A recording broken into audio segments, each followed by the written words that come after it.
오늘 성경 말씀은 구약의 말씀 보겠습니다. 구약 이사야 8장 1절에서 8절까지 말씀 보겠습니다. 구약 성경 이사야 8장 1절에서 8절까지의 말씀.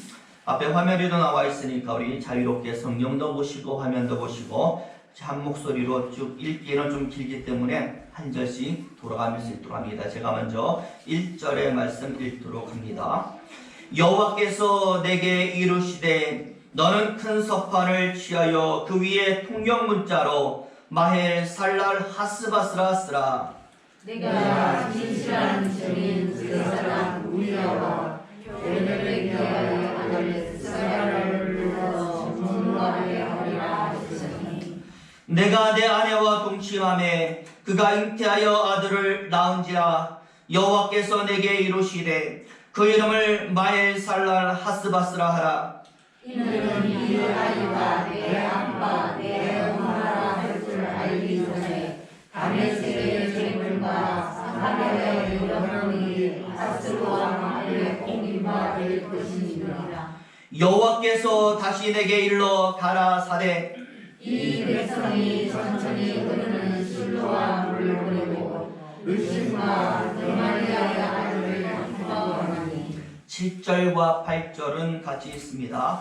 그러므로 주 내가 흉용하고 창이란 큰 하수 곧 아수르 왕과 그의 모든 위력으로 그들 위에 덮을 것이라. 그 모든 굴에 차고 모든 언덕에 흘러 유다에 들어가서 창이라고 목에까지 미치리라. 임마누엘이여 그의 펴는 날개가 내 땅에 편만하리라 하셨느니라. 아멘. 우리 8절까지의 말씀을 보았습니다. 오늘은 11월 둘째 주일입니다. 한 주간 제가 설교를 하면서 아주 좋은 글귀 하나를 발견을 했습니다. 좀 소개를 해드리면요. 정직은 나의 얼굴로, 친절은 나의 목소리로, 사랑은 나의 가슴으로 라는 표를 제가 들었습니다. 딱 듣고 읽자마자 아주 좋은 느낌을 받았는데요. 정직하고 친절하고 사랑하고, 그런데 그것이 나의 얼굴에, 나의 목소리에, 나의 가슴 속에 드러나는 것입니다. 이것은 거짓이 아니라 진짜라는 것을 이야기하는 것 아니겠습니까? 진짜로 정직하고, 진짜로 친절하고, 진짜로 사랑하고, 저와 여러분들은 하나님의 사람으로서 가짜가 아닌 진짜가 되어야 될 줄로 믿습니다. 그래서 우리 서로 진짜가 되기를 바라는 마음으로 오늘은 이 글귀의 창 안에서 여러분 이런 말씀으로 한번 인사하도록 하겠는데, 우리 화면 한번 보여주시겠어요? 좀 내려보시면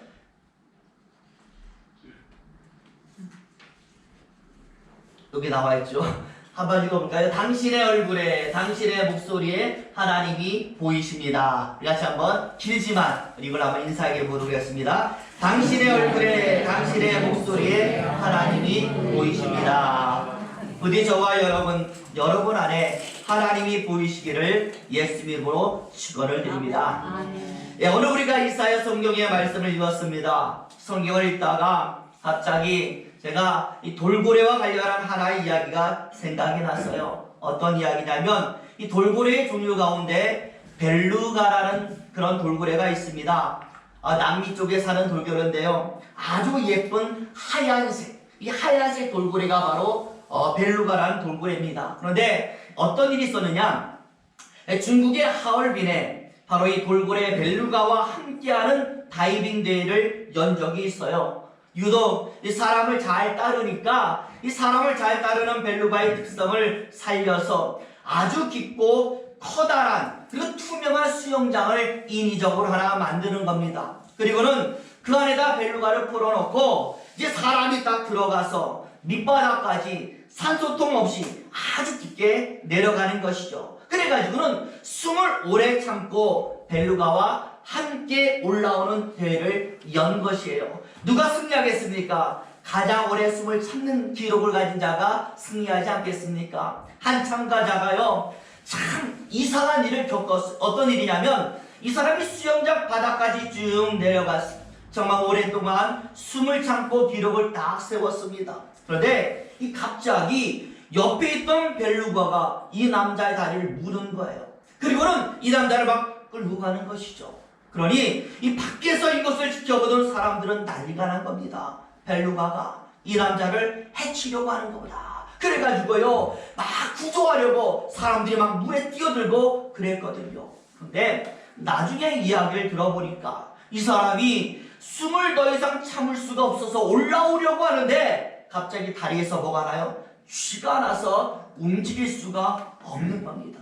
그래가지고 속으로 생각해요. 이제 내가 죽었구나 라고 생각했는데 이 벨루가가요 자신의 다리를 딱 끌고 위로 올라가더라는 것이죠. 그러니 여러분 사람들에게 이것이 뭐로 불러요? 벨루가가 그 남자를 해치는 모습으로 보였지만 실제로는 벨루가가 이 남자의 상태를 알고 구해주려는 행동이 바로 그것이었다라는 겁니다. 돌고래가 사람을 구하고 있었던 것이죠. 그러니 그 구하는 모습을, 그 구하는 현장을 당시 사람들은 생생하게 두 눈으로 목격을 했던 것입니다.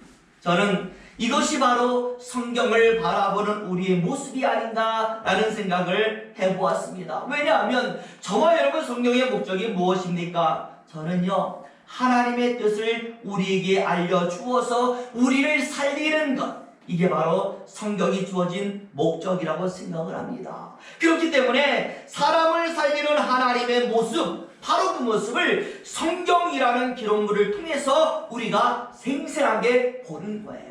구약에는 어떻게, 신약에는 어떻게, 어떤 나라에서는 어떻게 하나님이 사람을 구하고 역사하는가라는 것을 우리는 기록을 통해서 보게 되는 것이죠. 그러면서 나도 살려주세요, 나도 도와주세요 라고 하나님께 부르시더라 라는 것이 바로 성경의 목적 아니겠습니까? 오늘 우리가 읽은 이사야서도요 우리가 내용을 읽었지만 심판이다 뭐다 너무나도 심각한 내용들이 많이 나오고 있습니다. 하지만 그 본질을 우리가 찾아가 보면 무엇이냐라고 할 때 하나님께서 이스라엘을 살리고 싶다라는 그 내용이 바로 이사야서의 내용이 되는 겁니다. 심판을 말하면서 너희를 없앨 거야 라고 하는 것이 아니라 이 심판을 보고 좀 두려워하고 좀 무서워해서 나에게로 돌아오라 라는 것이 바로 이사야 전체의 메시지가 되는 것입니다. 그래서 우리가 읽은 오늘 본문에도 무엇이 나옵니까? 심판의 내용이 있습니다. 그러면서 그 심판을 통해서 하나님께서 진실로 이스라엘 백성들에게 바라는 하나의 목적이 있는 것입니다. 오늘은 그 목적이 무엇인가라는 것을 중심으로 말씀을 볼 때에 그 목적 속에 바로 우리도 있다는 것을 여러분들이 깨닫기를 예수님 이름으로 축원을 드립니다.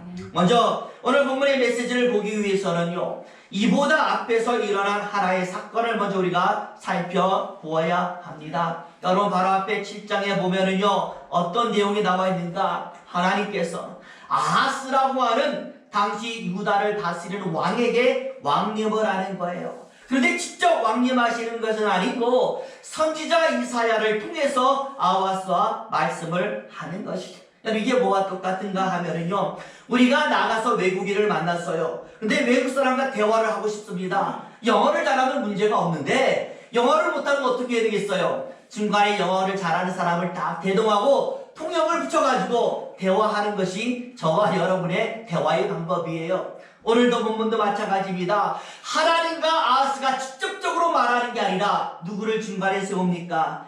이사야라고 하는 선지자를 중간에 딱 두고서 하나님이 아하스 왕과 대화를 하는 겁니다. 그래서 어떤 말씀을 하는가라고 봤더니 구원에 대한 말씀을 하는 거예요. 하나님이 이렇게 말씀합니다. 이제 곧 너의 형제의 나라 북이스라엘이 아람 나라와 힘을 합쳐서 너희를 쳐들어올 것이다. 하지만 내가 너희를 도와서 이기게 만들어 줄 테니까 걱정하지 말고 다른 생각하지 말고 내 말만 들어라 라고 도와줄 것이다 라는 이야기를 하신 겁니다. 그런데요 참 어이가 없는 것이 무엇이냐, 이 하나님의 말을 들었던 아하스라는 왕이 여러분 상당히 악해요. 유다의 왕이지만 너무나도 악해서 우상을 숭배하는 왕으로서 자기의 아들까지 우상에게 제물로 바쳤어. 상체로 아들을 죽여버렸다라는 겁니다. 그러니 이런 악한 왕이다 보니까 하나님께서 북이스라엘이 아람과 더불어 쳐들어올 것이다 라고 하니까 이 사람이요 제발이 저려가지고 하나님의 말씀을 복귀하는 거예요. 이렇게 생각합니다.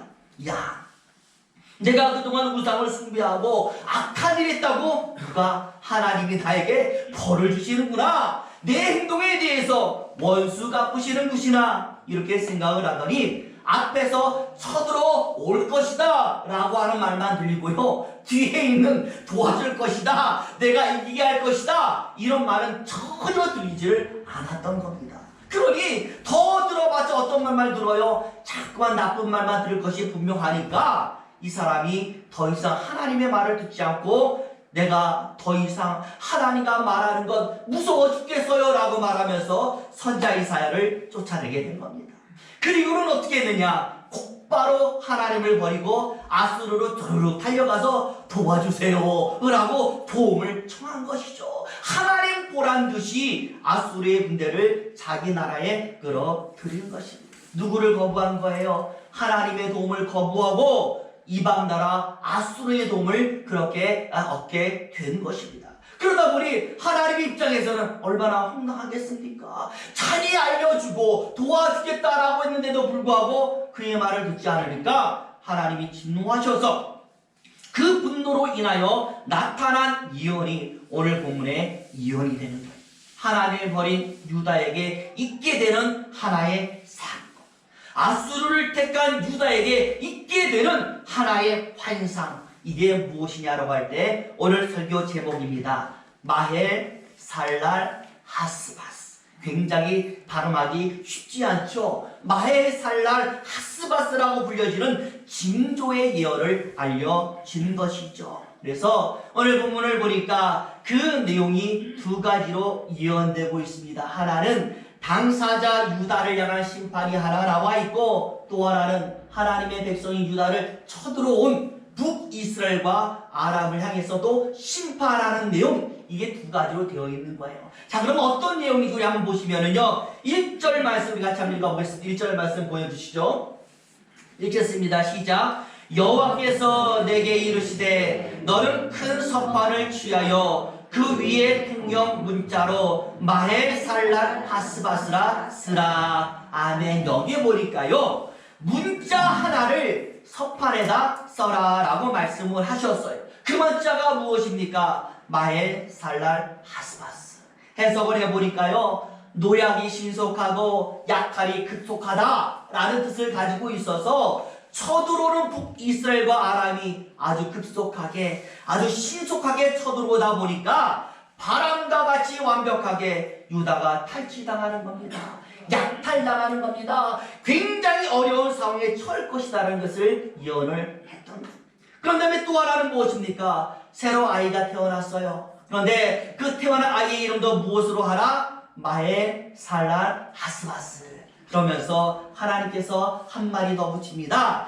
왜 이 아이가 마헬 살랄 하스바스냐? 이 아이가 자라서 이제 엄마 아빠 말하기도 전에 다메섹의 재물과 사마리아의 노란물이 아수르 왕 앞에 옮긴 바 될 것이다 라고 말씀하면서, 이것은 누구에게? 유다를 쳐들어온 북이스라엘과 아람이 아이가 말도 하기 전에 정말 그렇게 급하게 사라지게 내가 만들 것이다 라고 말씀을 했던 것입니다. 실제로요, 여러분, 이 예언이 유다가 불러들인 아수르에 의해서 BC 732년, BC 722년 북이스라엘과 아람 나라가 완벽하게 멸망함으로 이루어졌습니다. 그러니 여러분, 하나님의 입에서 한번 어떠한 말이든 내뱉어지면 그것은 반드시 이루어지게 되는 겁니다. 하나님이 말씀하시면 이루어지는 겁니다. 그러니 저와 여러분, 우리가 하나님과 대화할 때 그 대화하는 내용이 어떤 내용이 되어야 될까요? 심판이 아닌 구원의 말씀, 그리고 축복의 말씀, 저주가 아닌 은혜의 말씀이 되어야 될 줄로 믿습니다. 중요한 것은요, 이것을 어떻게 하느냐라고 할 때 통용 문자로 기록하라고 했거든요. 그럼 통용 문자란 뭐냐면 모두가 다 아는 문자라는 거예요. 이유가 무엇이겠습니까? 누구라도 이것을 보게 만들라는 것 아니겠습니까? 나중에 정말로 아수르가 쳐들어와서 하나님이 말한 그대로 이루어진다라면 그 통용된 문자로 쓰여진 마헬랄사스바스라는 말을 듣고 하나님의 말이 진짜였구나라는 것을 깨달으라고 이렇게 하나님이 기록을 하신 것입니다. 다시 말하면 보고서 무엇을 얻으라? 교훈을 얻으라는 하나님의 말씀인 줄로 믿습니다. 그렇다면 우리 역시도 이것을 봐서 실제 역사에서 이것이 이루어진다라면 우리 역시도 여기에 대한 교훈을 얻어야 되지 않겠습니까? 그래서 저는 오늘 이 말씀이 우리에게 주는 교훈이 무엇이냐 할 때 두 가지의 교훈이 있기 때문에 저와 여러분이 이 두 가지 교훈을 통하여 정말 하나님과 더 가까이 가는 그러한 시간이 되기를 예수의 이름으로 축원을 드립니다. 그럼 첫 번째 교훈이 뭐냐? 첫째는요, 의지의 대상에 대한 교훈이에요. 나는 어떤 대상을 의지하고 있느냐? 여러분은 본문에 보시면 하나님의 모든 예언을 들었던 유다가 누구를 의지하고 있습니까? 알려주신 하나님이 아니에요. 아수르를 의지했습니다. 우리 같으면요, 누군가 나에게 뭔가를 다 알려준다라면, 해답까지 가지고 있다라면 누구를 의지하겠습니까? 알려준 사람, 해답을 가진 사람을 의지할 텐데 오늘 정말 유다는 전혀 다른 사람을 의지하고 있었다라는 겁니다. 그러다 보니까 자신이 의지했던 그 아수르에 의해서 망하게 되었다라는 겁니다. 결국 저와 여러분, 사람은 의지하고 있는 대상의 영향을 받게 되는 줄로 믿습니다. 예를 들어서요, 내가 돈을 의지하면 당연히 돈의 영향력을 받는 거예요. 내가 사람을 의지하면요, 그 사람에 따라 내가 움직이게 되는 것이고요. 내가 권력을 의지하면 그 권력이 움직이는 따라 나도 당연히 움직이게 되는 겁니다. 그렇다면 내가 하나님을 의지하면 당연히 하나님의 영향력을 받게 되지 않겠습니까? 하나님의 영향력 안에 우리가 들어가게 되는 겁니다. 그러니 저와 여러분, 우리에게 중요한 것이 무엇이겠습니까? 내 믿음의 대상이 하나님이 될 때 우리는 강력한 하나님의 영향력 안에 들어가게 되니까 우리 의지의 대상, 믿음의 대상을 철저하게 하나님을 향해야 되겠다라는 그러한 교훈을 우리는 오늘 본문 말씀을 통하여 받아야 될 줄로 믿습니다. 그래서 저는요, 저와 여러분 오늘이라도 과연 내가 어떤 일이 발생했을 때에 어떤 것이 먼저 떠오르냐, 이게 우리 의지 대상 아니겠습니까? 문제가 당했는데 남편이 떠오르고 또 다른 게 떠오르면 내가 남편을 더 의지하는 것이고요, 다른 것을 의지하는 거예요. 근데 문제가 딱 왔는데 누가 떠올라요? 하나님이 떠올라서 거기 가서 기도하면 내가 정말로 하나님을 의지하게 되는 줄로 믿습니다. 부디 여러분들, 하나님이 먼저 떠오르는 인생, 이 인생이 축복받는다라는 것을 기억하셨으면 좋겠습니다. 이제 두 번째로 무엇이 중요하냐? 저는 이거 정말 중요한데요, 오늘 설교의 제목이에요. 설교에 뭐라고 나왔습니까? 마엘살랄 하스바스를 하면서 뭐라고요? 소통의 힘이라고 했던, 소통이 중요한 줄로 믿습니다. 솔직히요, 우리가 앞장 7장의 말씀을 보았지만 하나님께서 먼저 누구에게 나타납니까? 아하스에게 나타나서 정말 이야기하고 알려주신 목적, 여러분 이것이 무엇이라고 생각하십니까? 저는 이제 앞으로 내가 유다에게 일어날 일을 미리 알려줄 것이니 나하고 대화하고 의논하고 소통해서 해결하자라는 하나님의 말씀인 줄 믿습니다. 소통하기 위해서예요. 아하스와 유다와 하나가 되기 위해서 하나님이 나타나신 거예요. 그런데 그것을 누가 거부합니까? 아하스가 거부하는 거예요. 중간에 대화를 거부하고 나간 겁니다. 무엇에 실패했습니까? 소통에 실패한 것입니다. 그리고 그 결과가 유다의 십파로로 다가오게 된 것입니다. 그러니 저와 여러분, 우리도요, 상대방과 말을 하는데 말이 안 통하면 어떻게 해요? 중간에 멈추잖아요. 하나님도 마찬가지라서 소통에 실패하니 하나님도 등을 돌리신 결과가 오늘 본문의 마엘살랄 하스바스가 되었던 것입니다. 반대로 오늘 이 말씀을 증거하는 이사야는요, 찾아오신 하나님, 이사야를 부를 때에 무엇이라고 말하느냐? 하나님, 내가 여기 있나이다, 나를 사용하시옵소서라고 말하면서 하나님과 소통을 했더니 오늘 본문에 나와 있는 하나님의 역사를 나타내고 하나님의 말씀을 대언하는 놀라운 능력을 나타내는 선지자가 된 줄로 믿습니다. 그러니 소통의 실패와 소통의 성공의 결과를 오늘 본문 우리에게 알려주고 있는 것입니다. 그리고 오늘 8절 마지막 부분에 아주 중요한 말씀 나오잖아요. 거기에 보면은 임마누엘이여 그의 펴른 날개가 내 땅에 편만하리라 하셨느니라. 아멘 아니겠어요? 임마누엘 하나님의 이름이에요. 내가 너희와 함께한다라는 겁니다. 우리와 함께 하시는 하나님, 이게 무엇입니까? 소통 아니겠습니까? 하나님이 나와 함께하면서 과연 무엇을 하겠습니까? 소통하는 거예요. 우리를 이끄시는 겁니다. 보호하시는 겁니다. 대화하며 하나가 되는 겁니다. 아마 여러분 나이를 드신 분들은 공옥진 여사라고 하면 아실 거예요. 제 나이만 돼도 이 공옥진 여사가 누군지 아실 거예요. 누구냐면 곱주춤, 죄송합니다, 일명 병신춤이라고 하잖아요. 바보춤을 춰가지고 인간문화재가 되신 아주 유명한 사람인데, 이분이 2012년도에 작고하셨어요. 그런데 작고하 시절에 이분이 어떤 일을 했냐면 일반 사람에게 가서 곱주춤을 춘 게 아니라 지체장애자들을 한 자리에 딱 모아놓고 그들을 위로하는 공연을 계획한 적이 있었습니다. 이때에요, 많은 사람들이 공옥진 여사를 만류했어요. 뭐라고 말했느냐? 여사님, 그 사람들 앞에서 춤을 추잖아요. 괜히 공연하시다가 봉변당합니다. 바보처럼 춤을 추니까 그 사람이 생각하기를 우리를 놀리는 것이라고, 우롱하고 멸시하는 것이라고 생각하고 공옥진 여사를 어떻게 비난할 것입니다라고 그렇게 이야기를 했던 거예요. 그런데요, 놀랍게도 공연 당일날 공연장이 울음바다가 된 겁니다. 이 공옥진 여사가 지체장애들 앞에서 춤을 추는데 지체장애자들이요, 그 춤을 보고 자신들의 심정을 느꼈다라는, 얼마나 혼신을 다하여 자신들과 똑같은 모습으로 춤을 추는지.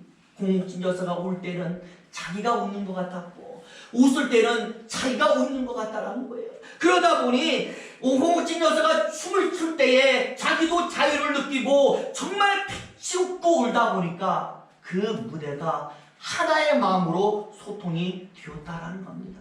비록 춤이지만 그 춤을 통하여 공옥진 여사가 지체장애자들과 하나가 된 겁니다. 소통의 힘이 그들을 하나로 묶었다라는 거예요. 저는요, 소통이 가진 힘이 바로 이것이라고 생각합니다. 왜 하나님이 날마다 우리에게 오겠습니까? 왜 하나님이 성경을 통하여 말씀하시고 매일같이 기도하라, 예배를 해서 나와 만나라고 하시겠습니까? 저는요, 소통을 통하여 하나님이 우리와 하나가 되기 원하시기 때문에 우리에게 말씀하시는 줄로 믿습니다. 하나님과 하나가 되면 끝나는 것 아니겠습니까? 이사야가 하나님과 하나가 됐더니 놀랍게 역사한 것처럼 우리도 소통을 통하여 하나님과 하나가 된다면 우리 삶은 변화가 이루어지게 되는 것입니다. 하나님이 우리에게 오셔서 하나가 되자라고 하신다면 우리도 그렇게 해야 될 줄로 믿습니다. 부디 저와 여러분, 하나님 말씀하실 때 오늘 본문의 아스가 되지 말길 바랍니다. 행여나 축복이 아닌 정말 무서운 말씀을 하셔도 그 앞에 거꾸러져서 하나님 죄송합니다, 제가 잘못했어요, 도와주세요 라면서 응답하여서 이사야 같은 놀라운 능력을 나타내는 하나님의 사자들 되시길 바랍니다. 충분히 가능하잖아요. 말씀을 통해서도, 예배를 통해서도, 기도를 통해서도 우리 얼마든지 하나님과 소통할 수 있는 줄로 믿습니다. 우리 내게 주어진 시간 여러분 소홀하게 하지 마시고 좀 알차게 하나님과 소통하셔서 주 예수와 함께하는 우리 인생에 천지가 개벽할 정도의 큰 일들이 이루어지기를 예수의 이름으로 축원을 드립니다. 기도하겠습니다.